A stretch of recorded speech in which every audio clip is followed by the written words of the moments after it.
so I could share screen? Sí, ya hice co-host. Yeah. Yeah, you are a co-host, so no problem. Okay, so let me see here. Estoy preparando porque la transmisión ahora en unos minutos va a empezar a grabar.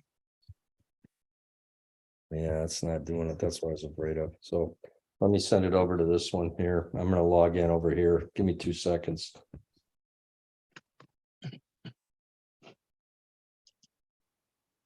Okay, we are online now, so we must be careful with what we are saying. Understood.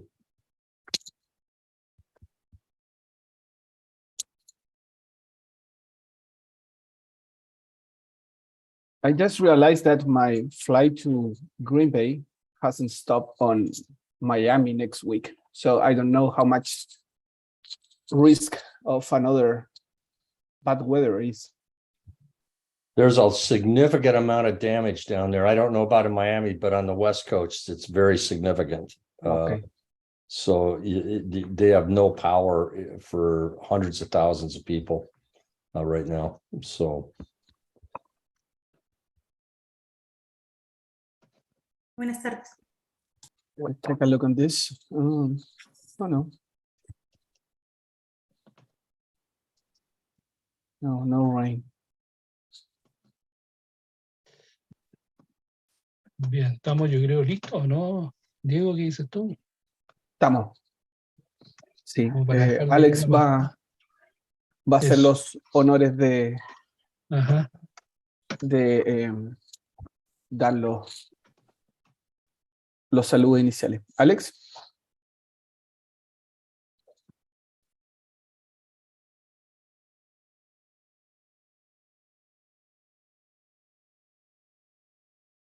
Alex.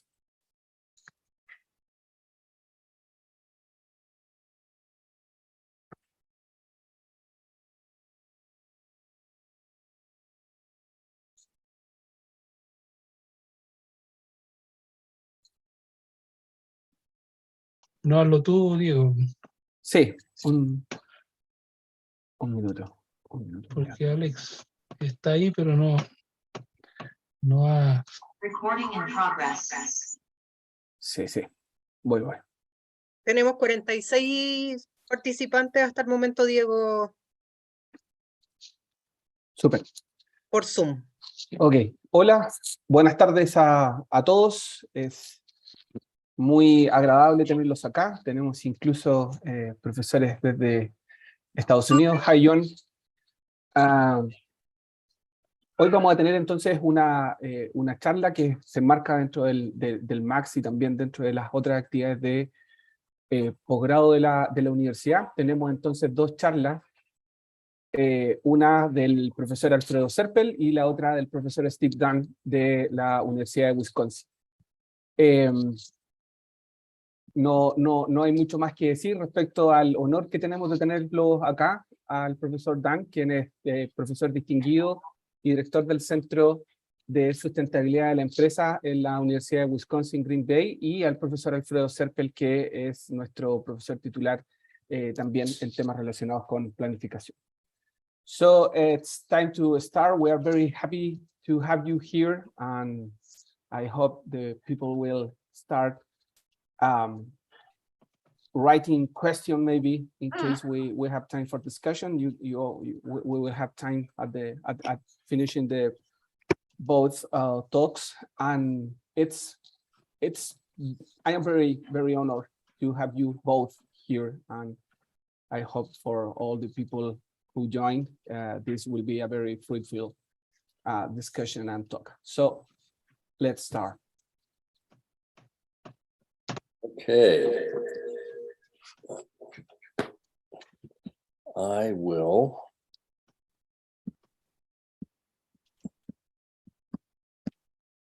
There, it should be able to see my screen now, correct? No, Yeah, you should be able to do it. You can see you can see the screen now with the slides? No yet. Not yet. How about now? no, yes. Okay. Now it is there. Okay, so, well, first of all, let me say thank you so much to Alex for inviting me to speak. I appreciate and I apologize that my Spanish is not better, that I couldn't do this in Espanol, but I will endeavor to get through in English. I was telling him my wife is German and I don't speak very good German either, and she gets on me all the time for that. So I'm used to this. But what I thought I'd do here is I'd run through a few things. I've been in this field of sustainability and business for a long time, longer than I think of, all the way back probably 1980. So a long time. I used to work with a company called Heinz, and they're very big multinational, and we had a lot of environmental issues even back then, because a lot of our products obviously were agricultural, and we had issues with water and pesticides and things like that even back then. And I didn't realize, and then when I went back to school to do my doctorate in supply chain, that I would start teaching, because one of the things I find very challenging is that sustainability is a business topic. And I still say that even today, because I still need to knock on people's heads that this is what it is. We are the source of so much of it, but we are also, if business is not part of the solution, nothing's going to work. And we can't leave it to environmentalists. We can't leave it to activists. We can't leave it to any politician. We've got to do it in business. And I believe that firmly. But I also believe this quote that I decided to use for the title of my talk, which is, there is no business to be done on a dead planet. The planet dies, we're not in business. We're probably not here either. And then I also have this, one of these shots I took a long time ago: don't cross this field unless you can do it in 9 seconds, because the bull can run across in 10. So in other words, we need to get moving. That's my, in this one. So here's a question for you. And I didn't put it in a poll, but I want you all to think. How would you assess your personal understanding of sustainability? Do you think it's marginal at best? Or maybe I try to incorporate some things in my personal life, like maybe I recycle a few things here and there. Maybe I try to buy something that's not as often or something like that. Or do I factor it into most of my personal decision making? Do I think about this as a real thing for me? Or I'm not sure I can do anything about it, so I guess I don't care. I'm going to do what I want, and if it's there, it's not.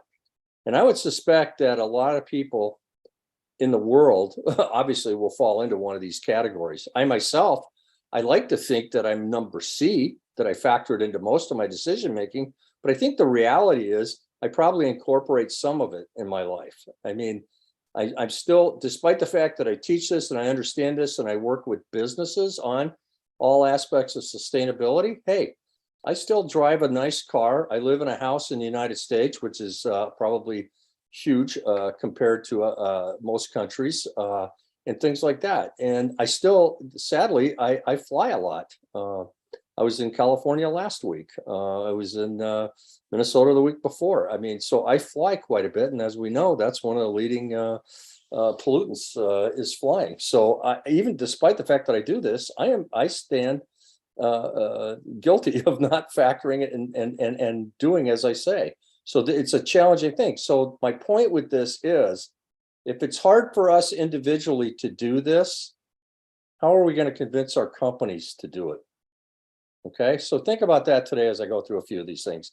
And I'm sorry, but I'm probably going to move pretty quickly because I think most of you understand business. But just to review, I'm a firm believer in the concept of the triple bottom line for businesses, where we create shareholder value by embracing opportunity and managing risks, but on 3 levels, not just the economics, but we also have to look at the environmental and social developments.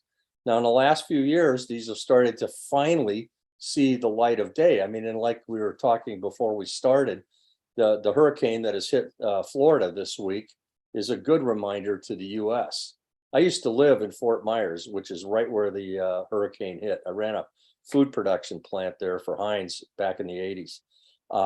And at the time, people used to say, hey, all these structures that are being built are temporary. Sooner or later, there'll be a hurricane. Well, there hasn't been one since 1960. So most of the people that lived there never thought there would be one. Well, they're finding out this week that nature has a different impact. Here's the World Economic Forum assessment of global risk. This came out a couple months ago. And I put this up, and I will share these slides so you guys can have these slides. But I put this up just to show you the various aspects of sustainability, and from the World Economic Forum's perspective, where they think it leads over time.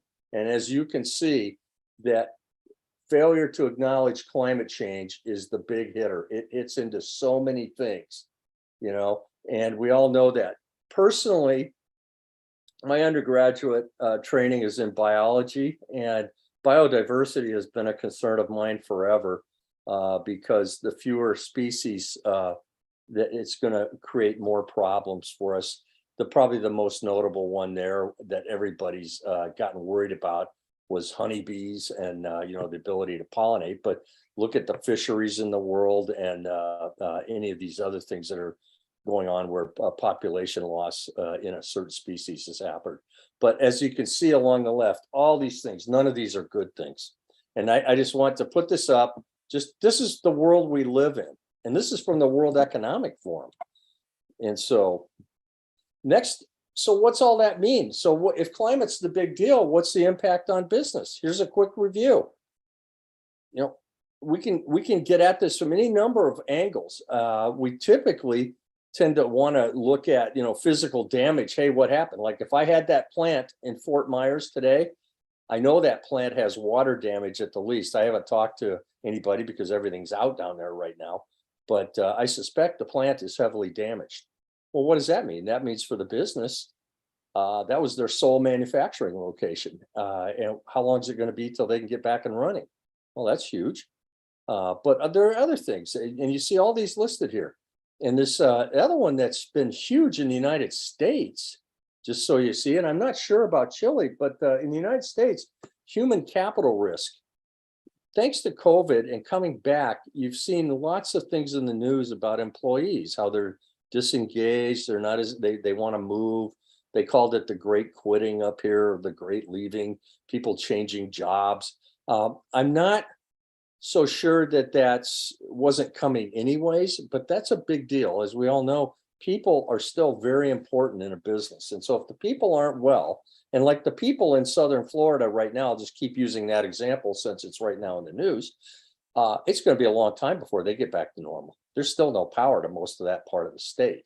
And when that comes, there's going to be a lot of damage. It's going to take a while. And then you think about the stuff that you don't typically think about. What about the post-traumatic stress that a lot of them are going to have? So there are going to be a lot of human issues to deal with there. Same thing, and I don't have to belabor this. You've got your own issues down there. We've got them up here. They're worldwide. But the big challenge, I think, for those of us trying to talk about a sustainable supply chain, also, it involves culture. And it's the short-term business interest, the extreme focus, certainly here on any publicly held company to produce results in the short term versus any long-term interests we may have in the planet. But at the same time, and that's why I asked you the question at the start, I think this whole deal of the self-interest, you know, versus the interest of others. One of the things and I don't know if you have these same kind of conversations there that I've had with a lot of people here, has been what has been one of the impacts of COVID on us socially. And it's interesting. We've drawn closer together into our family or literally into our house, and we're not as social. And I was talking with people just the other day. I was out in California, which is where I'm from, and it was a lot of my cousins that I visited. I'm one of the first people from the outside that's come to see them in almost 3 years.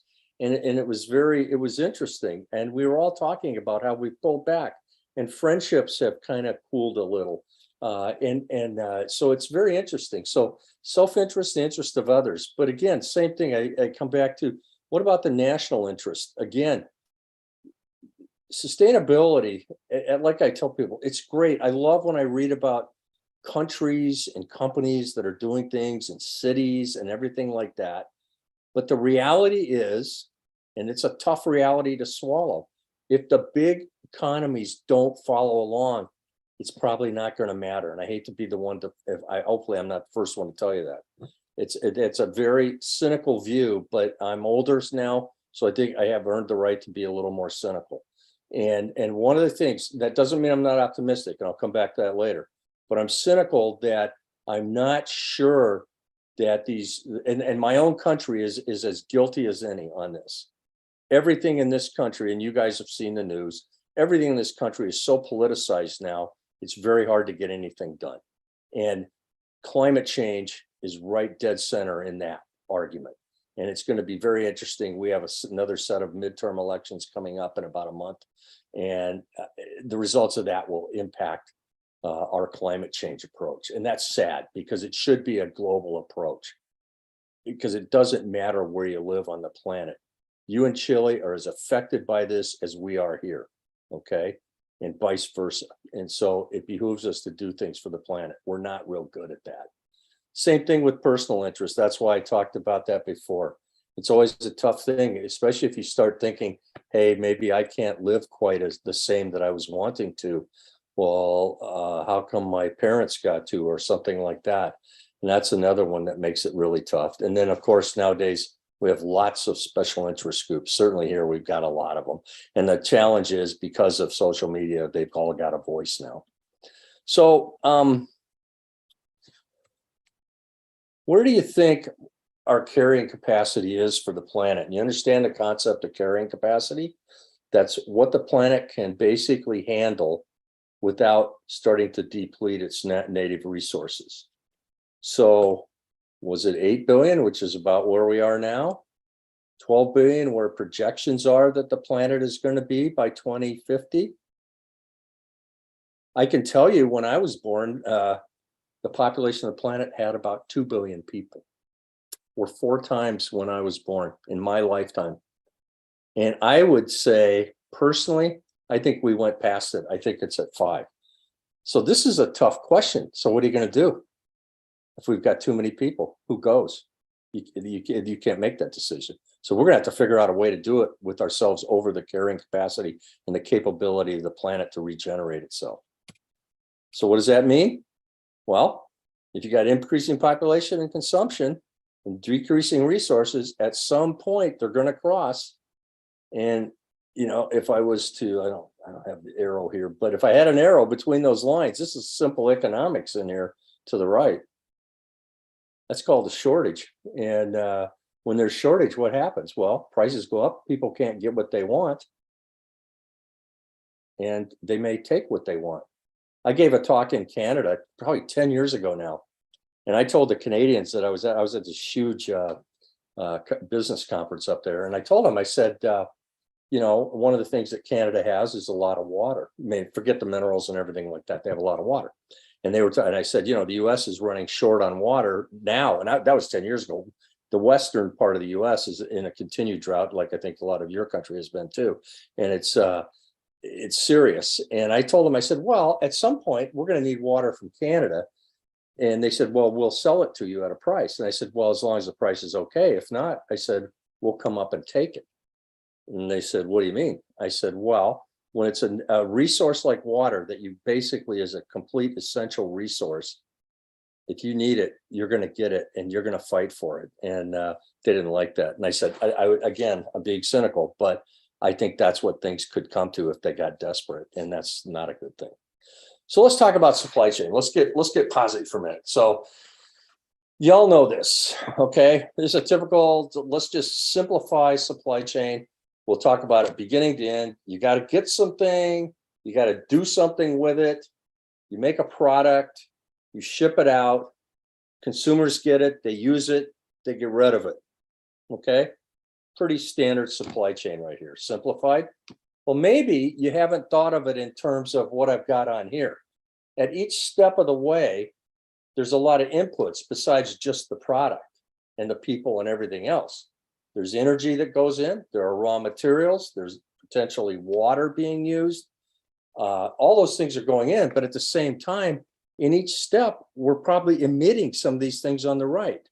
Atmosphere, waterborne waste, solid waste, maybe other environmental releases if we're using chemicals or anything in the process. And part of that also is our usable product as an output. So I want you to keep that in mind as I go through here. So here's the horizontal view. This is from Supply Chain Management Association score model. Pretty simple again. This is just basic supply chain 101. You got yourself, if we'll assume we're the main manufacturer, we're in the middle, or we're the main service provider. You know, we source materials or things or people from various places. We do something with it, and then we deliver a product. Sometimes the product comes back, so we may have to deal with returns.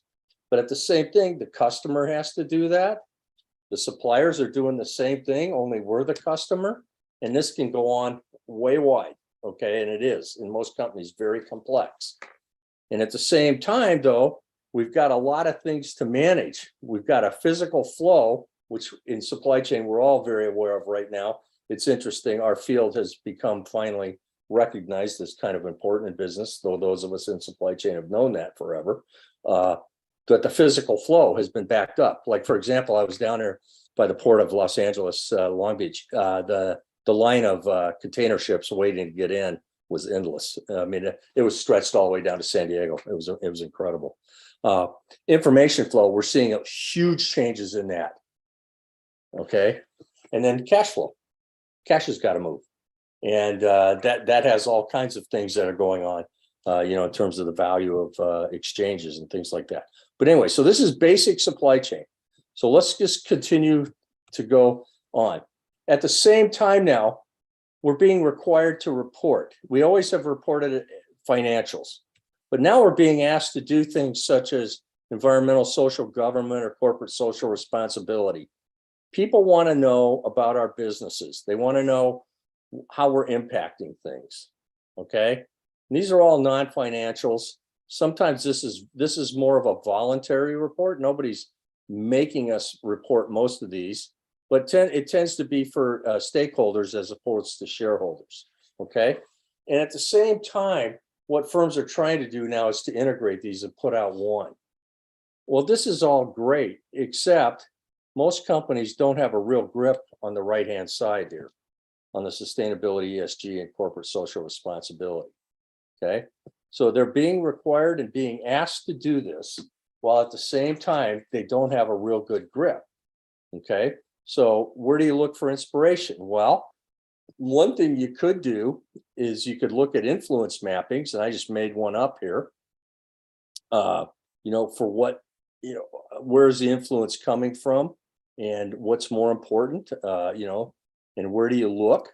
And we don't often think about this, but we've got to look at these things. But oftentimes some are overrated, some are underrated, and some we're giving the proper attention to. So I want you to think about these things as well when you're looking at sustainability and the supply chain, because I can't listen to necessarily a lot of the noise. I've got to get down to the things that are important.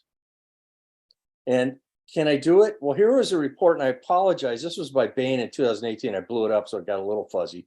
But it's just essentially, they went into companies and tried to see how you doing on these programs. Because it looks like if you read everybody's webpage, hey, we've got a great sustainability program. They've all got pictures of smiling people doing things, and everything's green, and it looks great.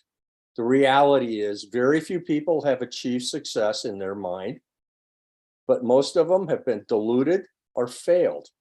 And why is that? Well, think about it. This has been a dramatic change for organizations. They don't typically think this way. They don't think in a triple bottom line. So I'm looping back to the beginning. They don't think like that. They've typically thought all about the financial bottom line without realizing that the environment and the social sides are drastically impacting the bottom line.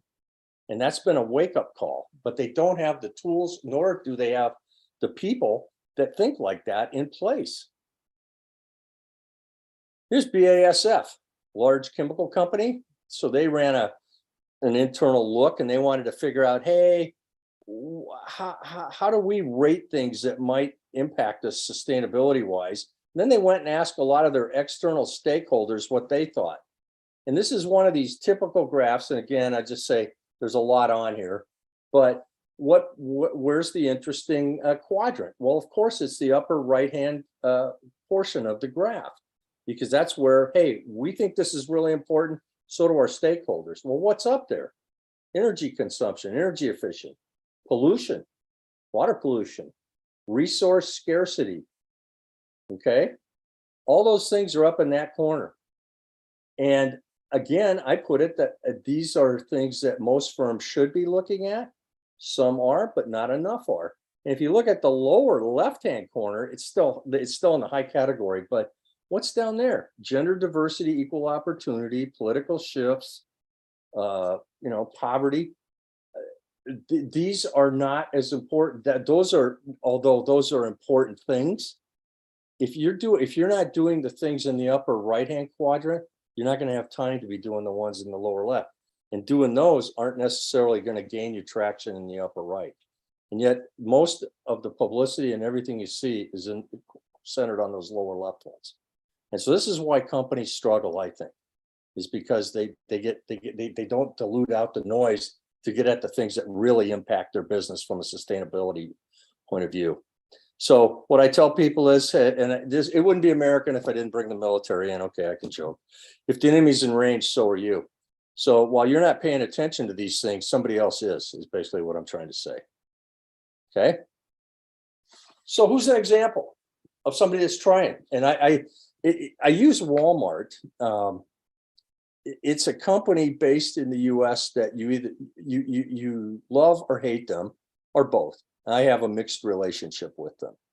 They are incredible. They provide so many products. They provide them at a very low or very cost-effective level. But at the same time, they have a huge impact, and they also affect consumption.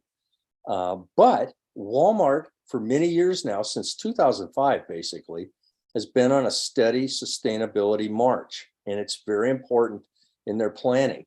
And the way I tell people is, you may or may not like the fact that Walmart seems to be everywhere, but at least they're doing things, and they're doing a lot.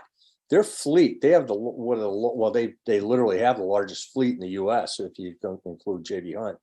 And they're doing all kinds of research on more efficient fleets, tractor trailers and how to do it. And they're very big in the autonomous driving sector.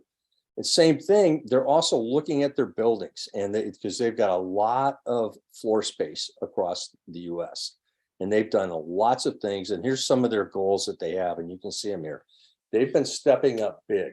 So what I do to people is I say, don't say it can't be done. The big guys are trying. Are they there? No, no one gets there, but you've got to keep moving in that direction. So Walmart's an example. Same thing. It's not just you. And this is something that I talk with companies all the time.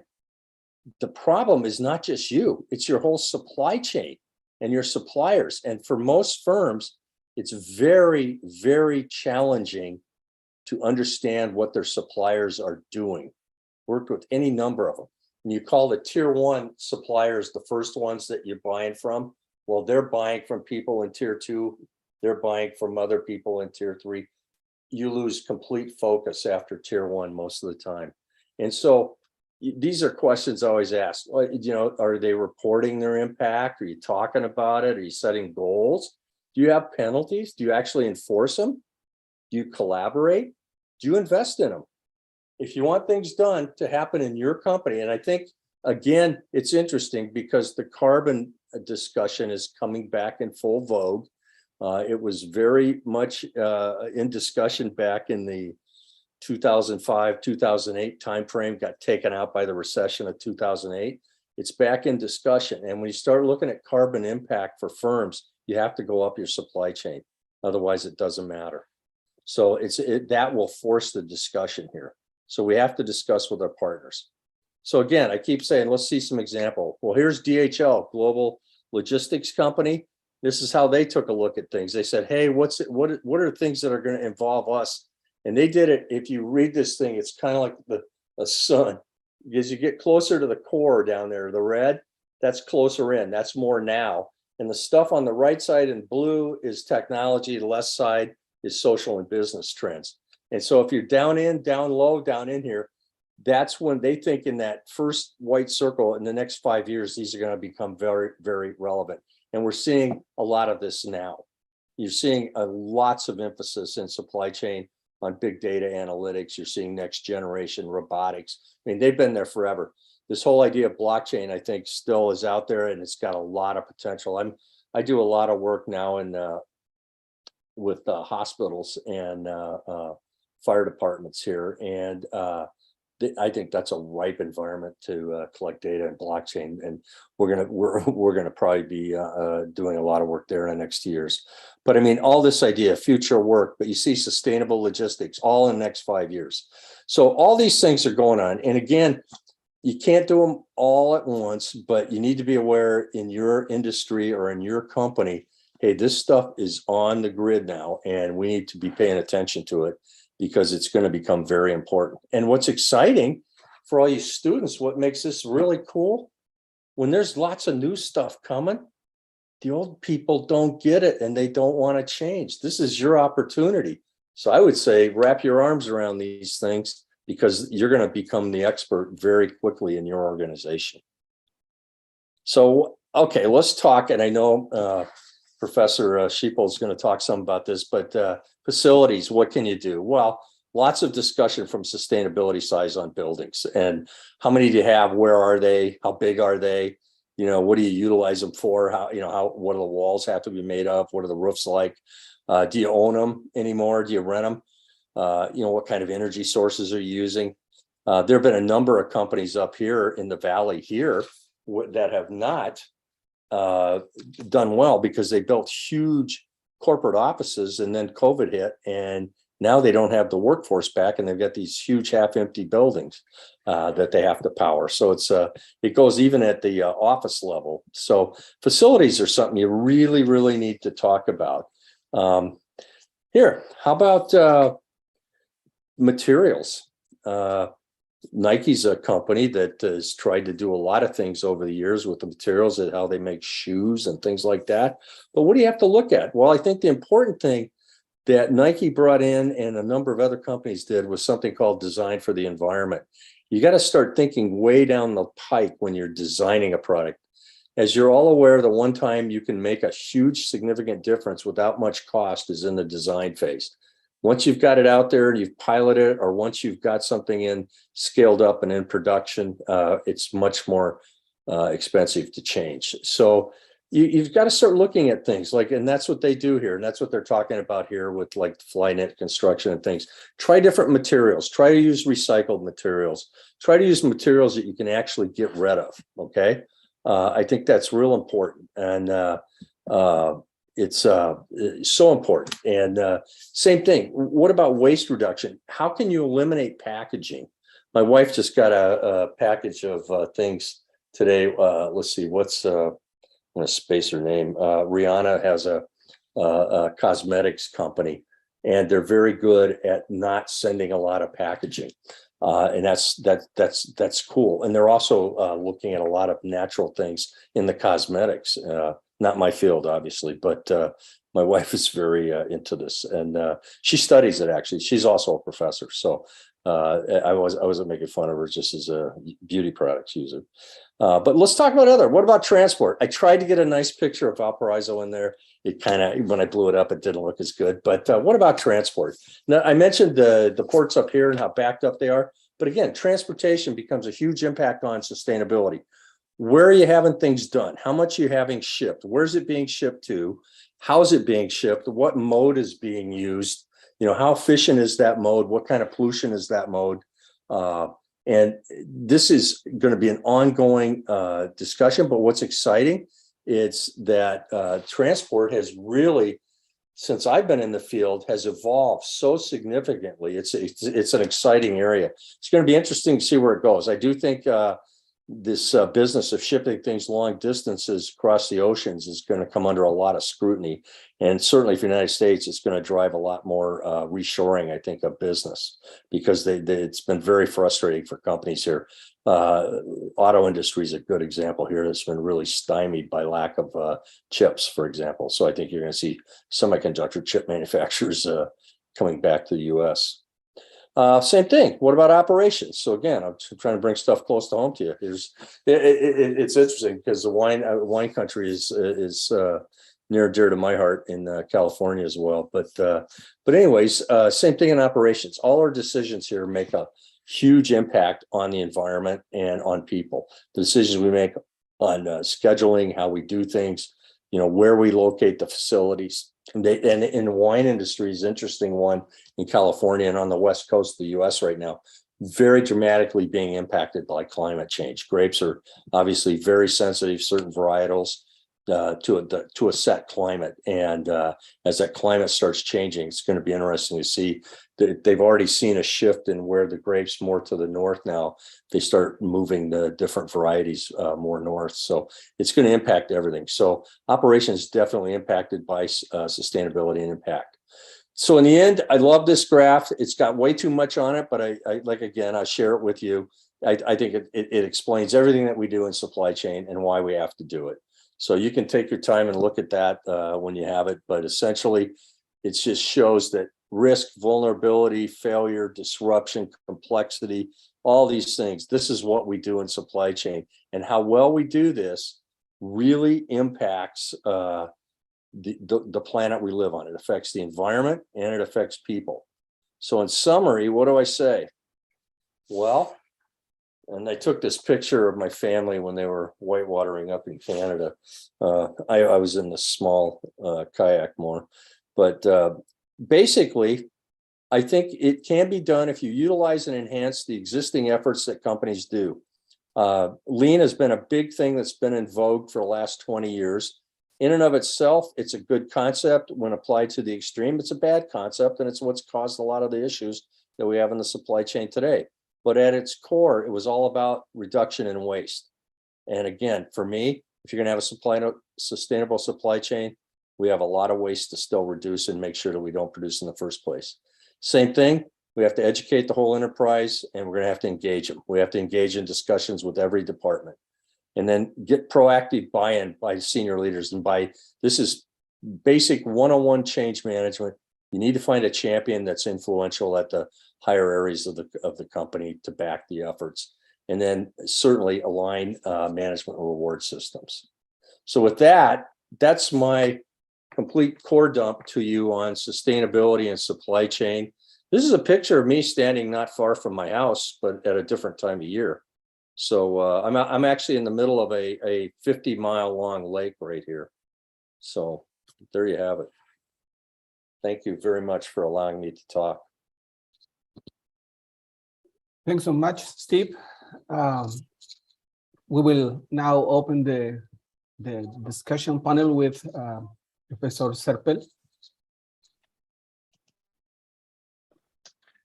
Muchas gracias a todos. Aquí ahora don Alfredo nos va a moderar un poco la discusión.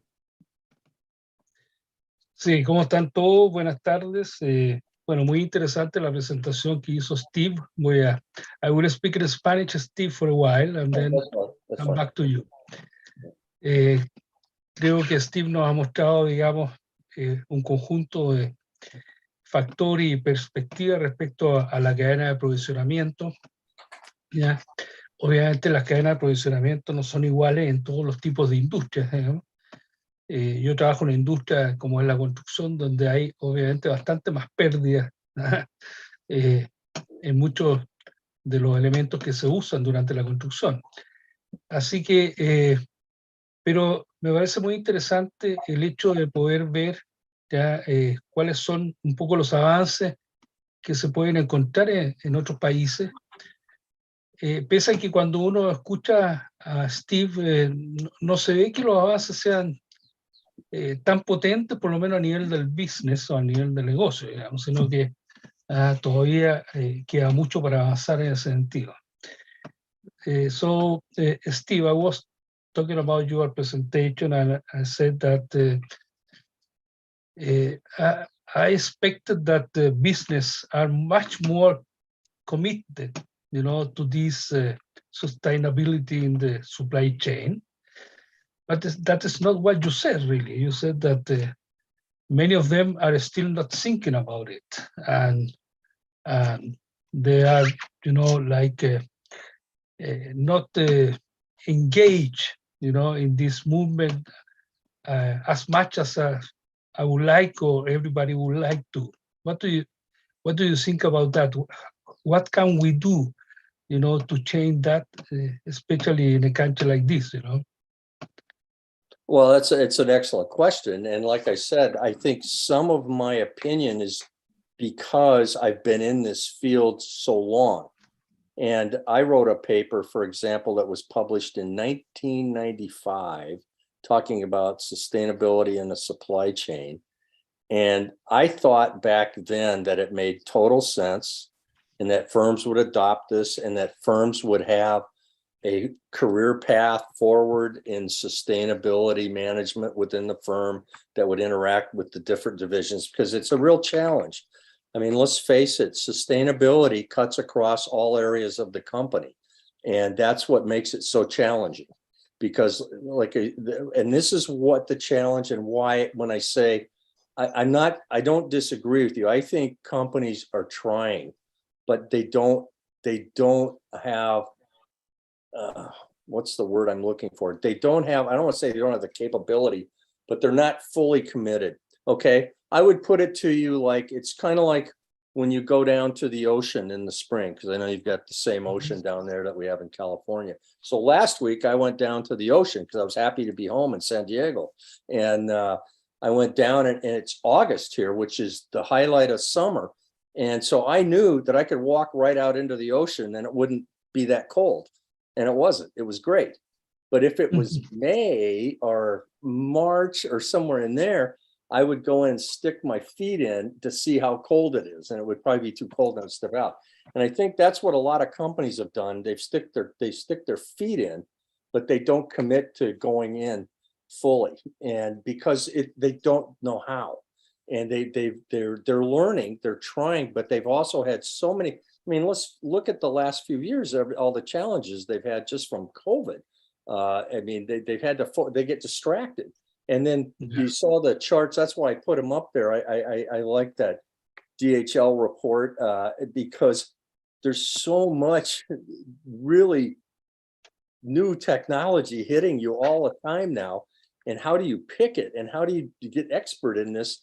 And yet you still have to be putting products out the door now that people want now. And so it's a case, I think, like I said, what's frustrating to me is that they didn't commit to it years ago, because they wouldn't be in the position they're in now if they had. And the newer companies that come in that, like, for example, the B Corps that come and they're founded on this, they will be fine because they incorporate this into their thinking. The challenge is in the other companies. Like, we've got a very big, huge Fortune 500 company down the street from me here called Oshkosh Corporation. And they have a sustainability manager at the vice president level. And they do things here and there, but they built their whole building without any renewable energy when they built their new corporate office. And I asked them why. I said, that doesn't make any sense. You call yourself an ethical company, you say you claim to be sustainable. And they said, well, we couldn't sell it because it has too long a payback. And the payback for solar was something like 5 to 7 years. And they said, and I said, well, how long are you going to be in the building? You know, it doesn't make any sense to me. If you were making a commitment, you would have done that. And that's the kind of thing I talk about. Even the sustainability director could not convince the rest of the management to do it, even though they knew it. And I got to believe they all know it's something they probably need to do. They don't want to commit to it right now because it's going to have an impact on that financial bottom line. And they're so concerned about that all the time. Yeah. So that's a long answer, but I apologize. But I mean, but it's not that they can't, it's just a struggle. So you ask, why is this important for those of you on this call? Because I think it's very opportunistic for people to understand these relationships now as you're young in your business careers, because you will always ask those questions. And that will help. And that will make you, when people ask me about companies, you know, and I just tell them, I say, well, companies that are doing a lot more of the sustainability things, they're probably, and they've shown study after study that they perform financially better. And why is that? I just say it's because they're better managers. They're looking at more of the risk. They're looking at more of the opportunities. And I frame it like that. Yeah, that's good. Thank you very much. There are some questions from the public. I would like to Sure. take what is Enisis Carvajal is asking two questions actually. First, how to improve the supply chain? Which actions do you recommend to start with? And the second, which is related to the first one, is there a principal common aspect to improve regardless the industry? So is there something that is, is transversal to any company from any sector, Well, which is- okay, these are good questions, and this discussion could go long into the night. Yeah, The you're right. improvement of the supply chain actions. I've taught my students in supply chain for years. The answer to every question is it depends. It depends. It depends on what the circumstances are in your company, what the circumstances are in your environment right there, right now. But in general, so I'll try to answer this in general. There are certain things you can do. I don't want to say fairly simply. It depends on where you are in the company. Just see if you're keeping any kind of records of. Are they tracking anything? Are they tracking? Like for example, travel is a good one in companies. How is that tracked? Or vehicle use? If you have fleet use. Is anybody monitoring that? Are they looking at the age of the fleet? Are they looking at the fuel efficiency of the fleet? Are they looking ahead? Like for now, everybody on their discussion plate with fleets is, well, when are the alternative fuels going to kick in or not? And when can I? And that's a tough one because even personally, that goes back personally. Do you own a hybrid? Do you buy a hybrid now? Do you buy an electric car now? Everybody's in that position like, I don't know.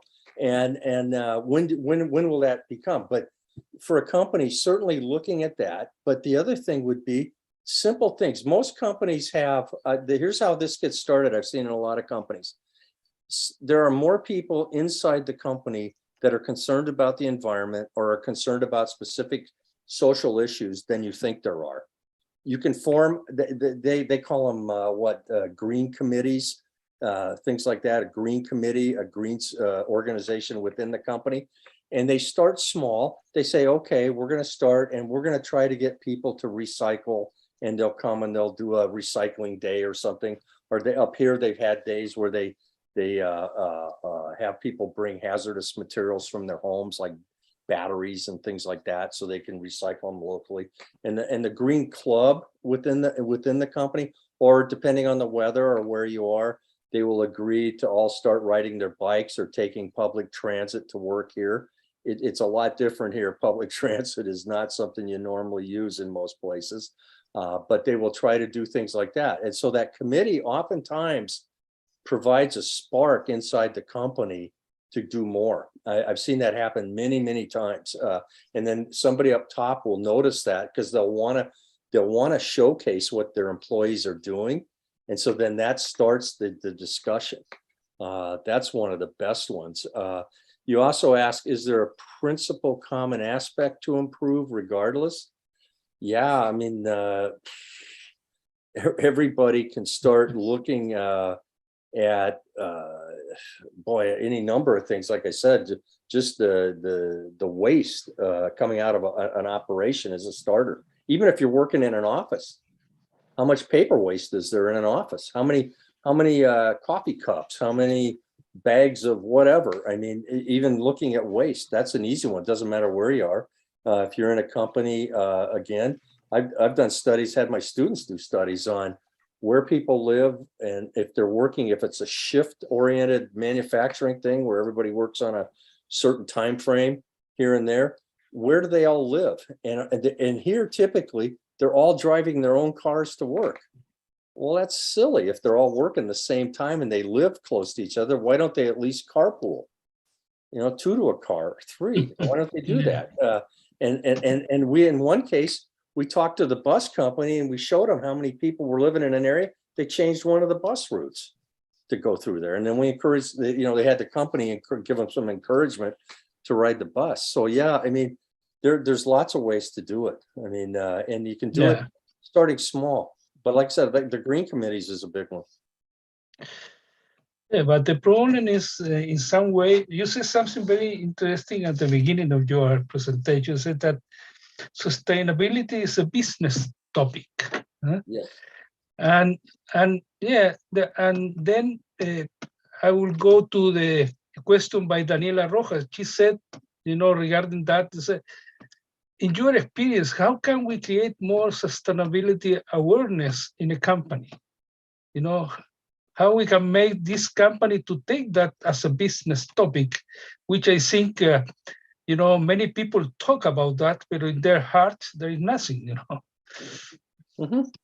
Well, again, it's kind of what I was just saying in the last answer to an extent. I mean, Yeah. you have to get some, if there's not awareness, I do think in this day and age, with the access we all have to information, there's no business manager that is naive on this. They can't hide from this. They know it's out there. They know there's climate change, despite what they say or act. They know it's there. They know there's impact. So the question is, how do you get them to see this is important to my area of the business and the business as a whole? And that's why I say supply chain, to me, if you're in supply chain, you're in the perfect place. You're in the perfect place because we have so many interactions that impact the environment and impact our workers and impact the community. The supply chain's all over this. And it's like I used to tell people, I said, we're not just keeping records like accountants. We're not just looking at the money like finance. I said, we're actually doing stuff and we're moving things around and we're making things and we're putting them out there. So we have a huge opportunity because you could start asking questions. If you were in the purchasing department, why are we buying from these particular suppliers if they're not very environmentally sound? If we know they have a horrible, you see this comes up a lot nowadays on the social side. Companies will get exposed because some of their suppliers have horrendous work habits with the employees, literally working them to death, beating them, or their employees literally are sometimes committing suicide. I mean, sadly, but you see that and that gets exposed. But why did it have to wait till then to get exposed? They knew that. And they'll always say, hey, we don't know what they're doing. Well, you have a job and a responsibility that you should know that. If you're in purchasing and you're buying from companies, you need to do what's called due diligence on their environmental and social records. Because but the problem is that maybe it's the cheapest one. Well, of course, that's what I said. That's what we've historically done. Then that's why if you saw one of the things I had on there was you have to align the reward system.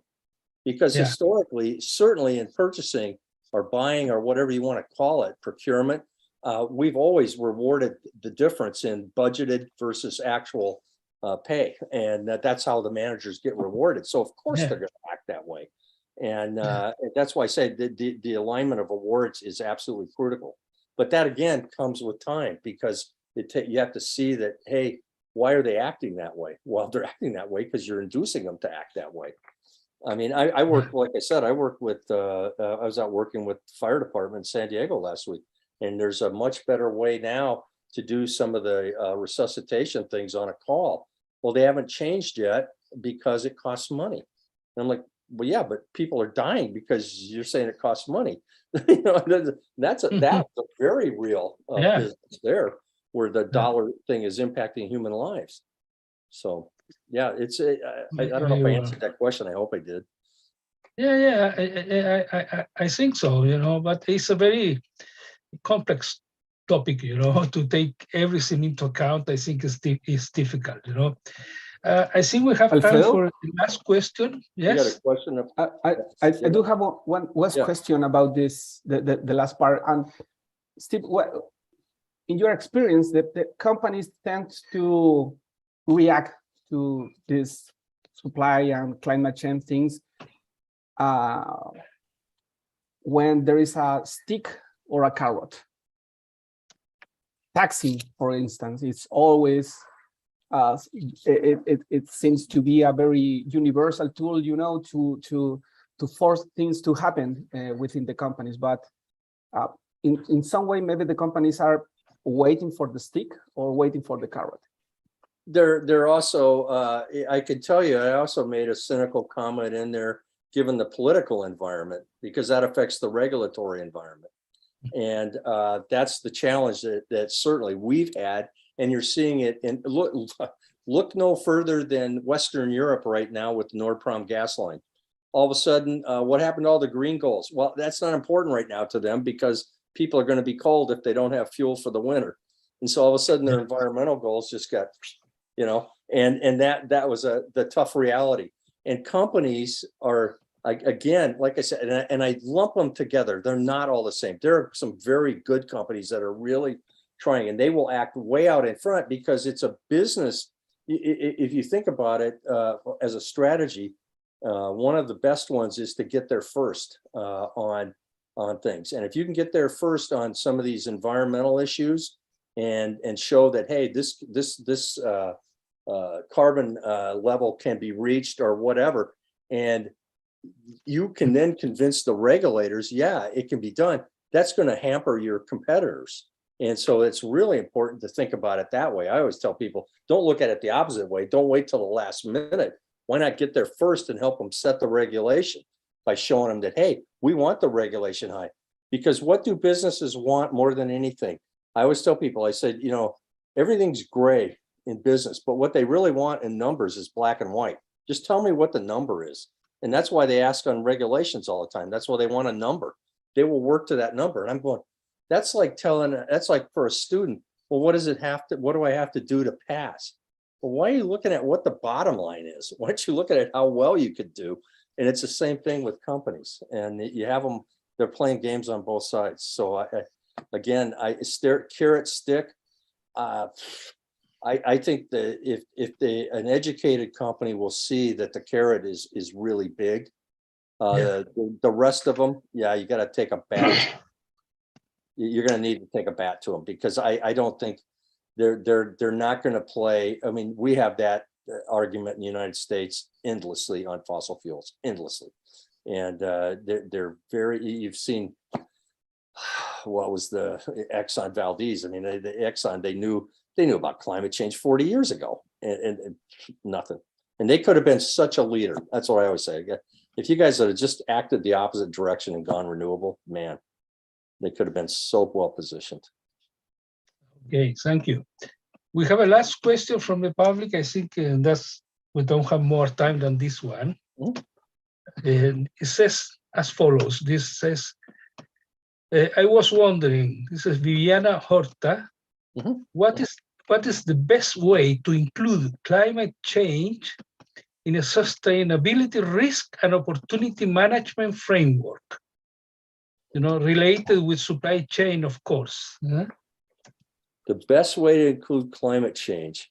Well, again, it depends on your business, but in a risk and opportunity, that's why I gave you some of those examples up there, like what BASF was doing. I mean, you have to look at your individual company. I mean, that's what I always tell people sustainability is. It's risk management. That's a term that people in business understand. If you say sustainability, they think you're coming at them with something they don't want to talk about. But when you say, hey, this is risk, and it's management of risk. So if you're, what's the best way to include it? Well, in a risk and opportunity one, it depends. What's your supply chain look like, for example? Is it real long? Do you stretch across the ocean? Are you sourcing from countries that have questionable governments that could change at any minute? Do you have materials that are potentially they're rare? That's a problem. I mean, look at right now down very close to you, certainly Bolivia. I mean, the whole thing with lithium, and renewable batteries, that whole discussion. They're going to have to figure out another way to make those batteries at some point, because you can't do it, take it from one place and just, extort it and then use it to the end.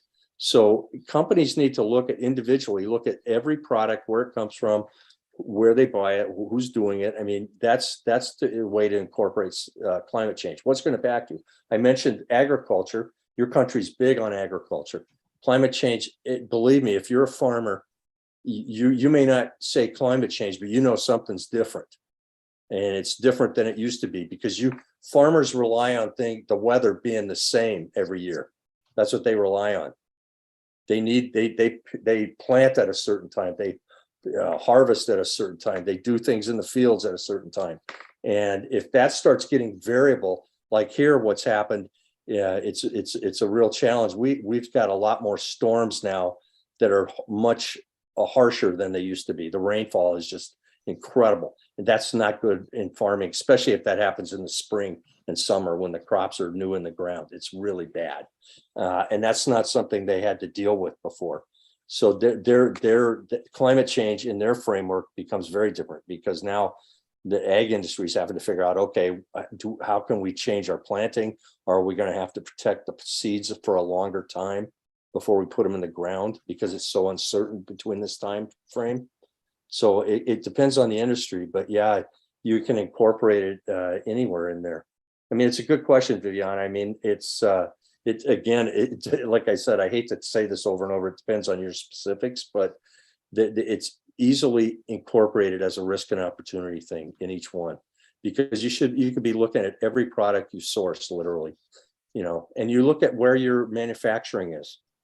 What are you doing? Is that a good location or not? Going forward. All those questions. Thanks for the question. Okay, thanks, Steve. Thank you very much. Mhm. I don't know, Diego, algo que quieras agregar tú. Yo Sí, me voy a despedir acá y quiero darle las gracias a todos los asistentes por habernos acompañado en esta excelente presentación. Lamento a algunos que parece que el inglés les jugó una mala pasada, en el sentido que no lograron entender mucho, pero bueno, creo que fue una excelente presentación y un aporte, digamos, para todos los que estamos preocupados del tema de supply chain management. Así que muchas gracias a todos. Thank you, Steve. I think everybody is very happy and satisfied with your presentation. And so now I turn back to Diego. He will finish with this presentation. Thank you very much and very nice to meet you. Likewise. Pleasure. ok, muchas gracias a todos y cada uno de ustedes por estar hoy a esta hora acompañándonos. Fue no solamente una charla de muy alta calidad, sino que también creo que bien inspiradora en términos de lo que se nos viene, la sustentabilidad y la gestión de la sustentabilidad como una oportunidad, y especialmente para ustedes que son de las primeras generaciones de un programa acreditado, ¿no es cierto?, que están generando cambios dentro de sus empresas. Así es que es una forma también bien importante de ver que lo que estamos enseñando y lo que estamos viviendo no solamente es una cuestión local, sino que es un problema global. And thanks, Steve, for this wonderful presentation. I think it was a very good chance for us to show our students that sustainability is an opportunity, not a barrier. And also it's very important to highlight that being the first in this case is going for winning, not for losing. And that is a huge change in the mindset of most of the Chilean companies. And I hope all the students will take the message and will start changing things within the company. Thanks so much for this inspiring talk, and I hope to see you soon, maybe next week, I think we will see. Okay. Thank you very much. Okay. Thanks so much, y muchas gracias a todos por estar acá. Bye bye now. Gracias.